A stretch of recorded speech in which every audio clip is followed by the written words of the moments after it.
Shalom, shalom. We're back with another lesson. So before I get started, I want to give all praise, honor, and glory to Yahweh, Bahashem, Yahweh Shai, Bahashem, Rachak Wadash, to the apostles and elders of Great Millstone who rule well. I'd like to give double honor. Shalom to the 144,000, to the 1/3, to the hopeful elect. Shalom. It's your brother Isaiah from the GMS New Orleans camp. Back with another lesson. I'm going to call the excuses of a sinful man.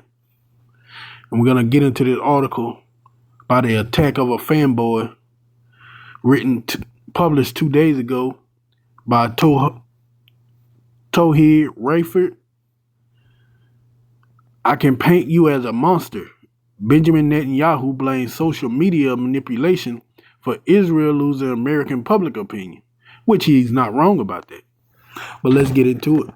Israeli Prime Minister Benjamin Netanyahu has blamed social media for a sharp drop in America's support for Israel. He made these comments on an interview with CBS News 60 Minutes. The interview came as a recent PAR survey showed that 60% of U.S. adults now have an unfavorable view of Israel, a 20-point increase from 4 years ago. Correspondent Major Garrett reported on the war in Gaza, where more than 70,000 Gazans have been killed. According to the Hamas-run Gaza Health Ministry, Netanyahu, however, placed the blame on Israel's damaged reputation entirely on social media, calling it the eighth front of a war. According to the Mediaite, to make his point, Netanyahu picked up Garrett's phone and held it up, saying, "Because of this is yours, right? You're not immune either, because you can penetrate, Salakia, this machine. You can penetrate this little instrument." That's crazy. "And you can say anything about Major Garrett that you want, and I can paint you as a monster. And if I say it often enough people will believe it." Netanyahu claimed that foreign countries manipulated social media against Israel raises serious questions. Netanyahu went to explain his views on why American public opinion has shifted. He said, "We have seen deteriorations of support for Israel in the United States almost, I would say, correlates almost 100% with geometric rise of social media. And that by itself is not what caused it. I don't believe in censoring them or anything." He then continued, "But I will tell you what happened. We have several countries that basically manipulated social media, and they do it in a clever way, and that's something that hurts us badly." When Garrett asked Netanyahu whether Israel had done anything itself to contribute to this negative view held by some Americans, Netanyahu said, "No, of course. Look, it's war. In war, armies sometimes miss and civilians die. And there's mistakes." Man, we ain't got to get no more into this, because we see this man making nothing but excuses for the thing that they have done in Gaza. I mean, they caused a famine over there, and because of the famine, they was able to shoot children, women, men who all were coming to the food trucks for food. Matter of fact, in some cases, there were people saying they set those food truck up just for that purpose, just so they can have those people who they cut off all supplies to, who's starving, whose belly was touching their back, have those people herded like cattle to come get food just to put them down. And the world was able to see this. Why? Because of social media. So they weren't able to use their propaganda machine, the media, to hide all their wickedness. Because Yahweh Bashim Shai has had the creation of social media, especially TikTok. YouTube and Instagram was alright, but that TikTok that was a whole different monster that Yahweh Shem Yahushua created. And with TikTok, you can see how shall I say, live coverage of anything that was going on. So he's trying to blame the rest of the world for his own wickedness, making excuses like, well, if it wasn't for social media, they wouldn't hate us. But it was your own doing. It was the thing that you was already doing for those people. But like the title of the lesson, evil man excuses, that's all he was making. And the scriptures tell you about that, man. I'm gonna get this first. All right, this is Sirach 32:17. A sinful man would not be reproved. See, he would not be reproved. He won't take correction. He won't say, okay, yeah, we fucked up. He kept trying to make excuses. Where is war? Where they were putting us in a bad light. You were doing it. Your men were caught on camera doing everything that they said they were doing. Killing children, killing hungry people, going into their houses, blowing them up, taking their stuff. Everything that your men were blamed for doing, it was caught on camera. Matter of fact, what was crazy about it, half of them were filming themselves doing it. But you won't be reproved. Look at that word reprove, man. Reprove is a past tense and past participle of the verb reprove, meaning to express disapproval, criticize, or scorn someone for a fault or behavior, usually in a gentle or earnest manner. Yeah. He didn't want nobody to correct him. He didn't want nobody to tell him that he was going off. He wanted everybody to be okay with it. That's why he's trying to make those excuses. Okay? Sirach 32:17, a sinful man will not be reproved, but findeth an excuse according to his will. And that's exactly what he was trying to do, man. Trying to find an excuse according to his will. So he wouldn't look like the bad guy in this situation. That all the evil works that his people have done wouldn't be shown up. That it was just some things that just happened and nobody should take it for face value. Nobody should take those videos of them killing people or take those videos of them themselves were filming or stealing out of people's houses, destroying their possessions and things like that. No. Don't take that for what it is because you're being lied to. Man, see, that's why Yahweh Shem Yahushua, that's why the Bible named these people as the wicked. Because remember the scriptures say the wicked are born speaking lies, just roughly paraphrasing. And that was some of the biggest lies you ever want to see because we watching video of the men, those Israelis, doing the things that they say they was doing. This wasn't conjecture. This wasn't somebody just saying, okay, they did it with no evidence. There's video evidence from the people who went over there to help and from their own soldiers. But that ultimately come down to the will of Yahweh Shem Yahushua to expose these people. They no longer can hide behind their media. They no longer hide behind their news report to make their false narratives saying that they had to do it because this happened. No, Yahweh Shem Yahushua has brought them into the light. He's exposing them for the evil, for the wicked who they are. Which we're going to get that. This is Jeremiah 49:10. But I have made Esau bare. I have uncovered his hidden places. And he shall not be able to hide himself. So see, it's Yahweh Shem Yahushua who exposing him. That's why he can no longer hide behind those lies. That's why he's upset. Because those lies are no longer working. And we see it's the will of Yahweh Shem Yahushua that he's been exposed, that Trump been exposed, that Edomites in general at this point is being exposed.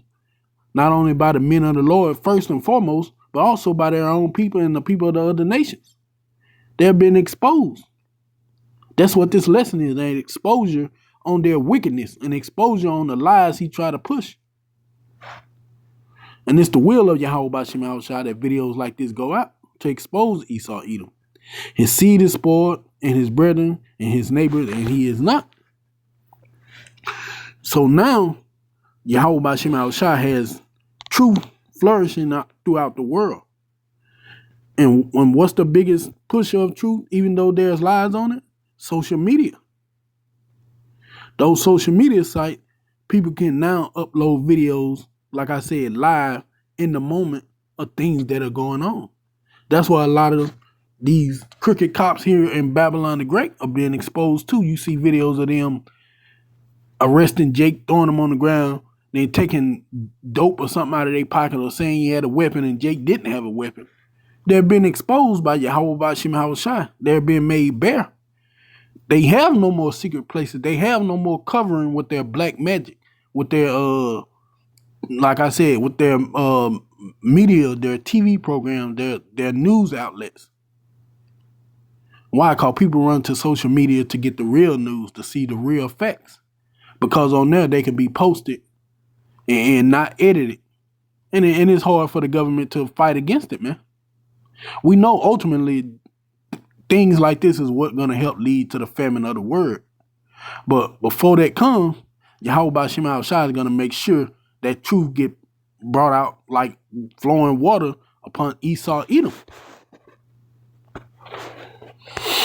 What you going to go here? 2nd Ezra 2, 6. 2nd Ezra 6, Salakia, 27 and 28. For evil shall be put out, and deceit shall be quenched. And that's what's going on in this situation, man. Yahweh Bashim Hawashai is putting out the evil. He's quenching that deceit that they would have used. So they can no longer use it. Verse 28, as for faith, it shall flourish. Corruption shall be overcome. And the truth which had been so long without fruit shall be declared. And how has it been declared? All over this social media, man. You can find information that I know I didn't even know about. Some of the things that were going on were found on TikTok, like I said, and other social media sites. So it's Yahweh Bashim Hawashai that's using social media that had who the Moabites created, because the Chinese people created TikTok. Had them create the TikTok, and now we're seeing truth just being declared on there like crazy. Like I said, are there lies on there? Yes, but there's also a lot of truth. And Esau Edom can't run no more. He no longer can hide because Yahweh Bashim Al-Shai has exposed him. Now that truth is flourishing. Now everybody is calling out the small hats for their wickedness. Now everybody calling out even the so-called white men here in Babylon for the evil things that they done against Jake. I mean, didn't they just have that world conference where they named the transatlantic slave trade the worst thing that happened in human history? Yeah, it getting exposed. See, that usually would have been done behind closed doors. But now that social media exists, it done got out. It's flourishing. It's everywhere. It got fruit, meaning it's growing. Day after day, all the secrets that Esau Edom was able to hide behind, like them ruling Europe, that they were these different peoples, it's been shown that it's really Jake. Like I said, first and foremost, it's starting off with the men of the Lord, starting with our elder apostles and all the men on down in GMS that pushes this truth. So they're being exposed. And ultimately, it's going to lead to their destruction because they're going to start making bigger and bigger mistakes. Which we're going to close out here. This is Proverbs 6, 13 to 15. He winketh with his eye, he speaketh with his feet, and he teacheth with his finger. Forwardness is in his heart. He divide mischief continually. Yeah. He's sown discord. And that's what he's trying to do here. He's trying to devise a mischievous way to get away from the problem that ultimately is what's going to bring him and Babylon down. Because this truth is out there being declared. Here's the point. Therefore shall his calamity come suddenly, and suddenly he shall be broken without remedy. And it's going to be the will of Yahweh Bashim Al-Shai that these Edomites, these wicked devils, be put down, man. by how thermonuclear devastation. Because the rest of the world is going to turn on America and Israel, the Israelis, the small hat. They're all going to be, and they're both going to be destroyed, man. I mean, Israel would be built back up by the heathen, but America would be a perpetual desolation. So all this truth that's being brought out on them is the Lord exposing them before he casts his judgment. Now, before I go, I want to get this in the MSG. It's starting to become one of my favorite new translations. All right. This is Proverbs 6. They start at 12, so 12 through 15. And the header reads, always kicking up something nasty. And you better believe him going on 60 Minutes and talking about this is them cooking up something nasty. This is their little, how shall I say, way to say this is why we need to control the airways. Swindlers and scoundrels talk out of both sides of their mouth. They wink at each other. They shuffle their feet. They cross their fingers behind their backs. See? And that's what he's doing, man. He's trying to act like he ain't doing nothing, but his finger crossed behind his back like, shit. First chance I'm getting, I'm going to do it again. Their perverse minds are always kicking up something nasty. And we know that's going to lead to famine of the word, where you're going to be made an offender for the truth. For just telling the simple truth is going to make you an offender. Catastrophe is just around the corner for them. A total wreck. Their lives ruined beyond repair. And this is what's going to happen. Their ultimate destruction, which ultimately going to lead to them being slaves in the kingdom of heaven. And after that, they're going to be wiped out. And that's not me saying, this is just the Bible. But I hope this lesson will edify. I want to give all praise, honor, and glory to Yahweh by Shema Hawashai. Shalom.